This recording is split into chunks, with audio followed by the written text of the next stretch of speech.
పార్వతీపురం మన్యం జిల్లా గుమ్మలక్ష్మీపురం మండలం కేంద్రంలోని బిఎస్ఆర్ కళ్యాణ మండపంలో మొదట వైఎస్ఆర్ చిత్రపటానికి పూలమాలలు వేసి నివాళులర్పించి జ్యోతి ప్రజ్వలన చేసిన అనంతరం 4వ విడత వైఎస్ఆర్ ఆసరా కార్యక్రమాన్ని ఎమ్మెల్యే పాముల పుష్ప శ్రీవాణి ప్రారంభించారు.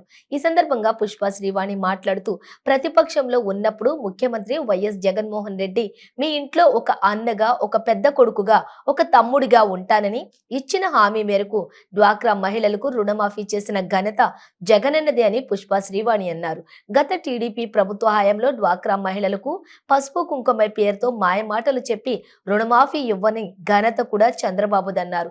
జగనన్న ముఖ్యమంత్రి అయిన మొదటి రోజు నుంచి ఇప్పటి వరకు 4 విడతలుగా 25,571 కోట్లు రాష్ట్రంలో ఉన్న ప్రతి అక్క చెల్లెమ్మలకు రుణమాఫీ చేసిన ఘనత జగనన్నదే అని పుష్ప శ్రీవాణి తెలిపారు. అలాగే అనేక సంక్షేమ పథకాలు మహిళల కోసం ముఖ్యమంత్రి జగన్మోహన్ రెడ్డి ప్రవేశపెట్టారన్నారు. 565 స్వయం సహాయక సంఘాలకు 6,317 సభ్యులు 2,15,23,881 రూపాయల చెక్కును డ్వాక్రా మహిళలకు అందజేశారు. ఈ కార్యక్రమంలోని పార్వతీపురం మన్యం జిల్లా వైసీపీ జిల్లా అధ్యక్షులు Shatrucharla Parikshit Raj, MPP Deenamayya, ZPTC Radha, vice MPP Nimmaka Shekar, panchayat సర్పంచి బొత్తాడ గౌరీశంకర్, వైసీపీ యువజన విభాగం రాష్ట్ర joint secretary Nimmaka Gopal, Gorisetti Giri, MPDO Salman Raj, MPM Adayya, ఎంపీటీసీలు, సర్పంచులు అధిక సంఖ్యలో డ్వాక్రా మహిళలు పాల్గొన్నారు.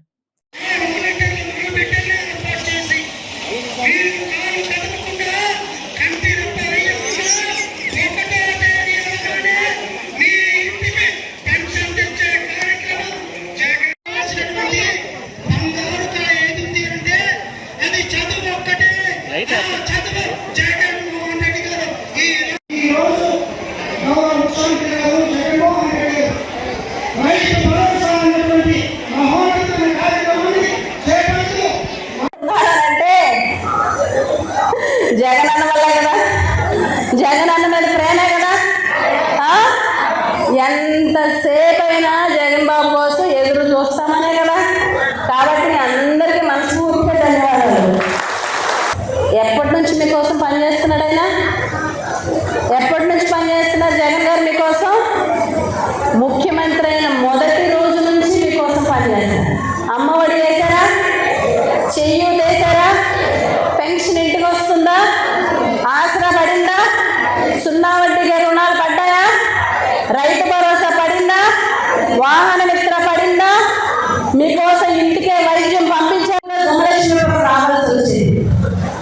ప్రతి దానికి కూడా గుమ్మలక్ష్మీపురం హెడ్ క్వార్టర్ ఎండిఓ దగ్గరకు, ఎంఆర్ఓ దగ్గరకు ఒక క్యాస్ట్ కావాలంటే గుమ్మలక్ష్మీపురం రావాలా, ఒక ఇన్కమ్ కావాలంటే గుమ్మలక్ష్మీపురం రావాలా, ఒక పథకం కావాలంటే గుమ్మలక్ష్మీపురం రావాలా. మనకి ఎంత దూరం? ఈరోజు జగన్ వచ్చాక మీ ఇంటి దగ్గరికి రేషన్ వస్తుందా? మీ ఇంటి దగ్గరికి పెన్షన్ వస్తుందా? మీ ఇంటి దగ్గరికి వాలంటీర్లు వచ్చారా? మీ ఇంటి దగ్గరికి ఎమ్మెల్యేలు వచ్చారా? మీ ఇంటి దగ్గరికి అధికారులు వస్తున్నారా?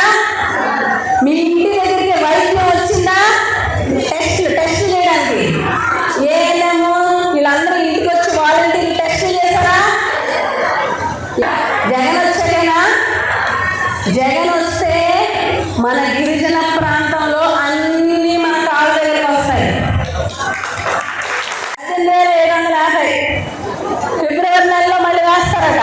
అంటే ప్రజలకి ఏ హామీ ఇచ్చారో, ఏది ఇవ్వాలనుకున్నారో ప్రతిదీ కూడా జగన్మోహన్ రెడ్డి గారు చేసి చూపించారు. నేను ఒకటే చెప్తా, ఎక్కువసేపు మాట్లాడు. ఒకటే గుర్తుపెట్టుకోండి, మన గిరిజన ప్రాంతాల్లో ఒకప్పుడు పెన్షన్ కావాలంటే ఇబ్బందులు పడేవాళ్ళు, ఒక పథకం కావాలంటే ఇబ్బందులు పడేవాళ్ళు. వచ్చి మరి మీకు వాలంటీర్లు సేవలు చేస్తున్నారు. అటువంటి సేవల్ని వాలంటీర్ల ద్వారాగా మన వాళ్ళందరికీ ఇచ్చేది జగనన్న. ఈరోజు జగన్మోహన్ రెడ్డి గారు ప్రతి ఇంటిలో ఒక పెద్ద కొడుకు అయ్యాడు, ప్రతి ఇంటిలో ఒక అన్న అయ్యాడు, ప్రతి ఇంటిలో ఒక తమ్ముడయ్యి ఈరోజు మీ కష్టాలను చూసి వాటన్నిటినీ నాయకుడు సందర్భంగా తెలియజేస్తున్నా. ఇచ్చిన మాట ప్రకారం డ్వాక్రా రుణాలు అన్నీ ఇచ్చేస్తారన్నారు, ఆయన ఇచ్చేశారు. మరి చంద్రబాబు నాయుడు మంచోడా, జగన్మోహన్ రెడ్డి మంచోడా? పిల్లలు బాగా చదువుకుంటున్నారా అమ్మఒడి డబ్బులతో? మరి ఇన్ని 5 ఏళ్ల పాటు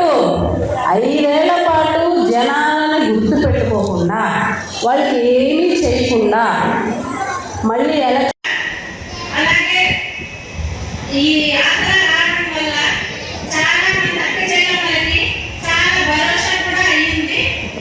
అలాగే ఈ యాత్ర వల్ల చాలా మంది లబ్ధి పొందారు. దీనికి చాలా సంతోషంగా ఉన్నాము. ఇంకా మనకి ఇలాంటి ఆసరాలు, అమ్మఒడులు, సున్నా వడ్డీలు ఇలాంటివన్నీ రావాలని జగన్ గారికి హృదయపూర్వక ధన్యవాదాలు తెలుపుకుంటున్నాను.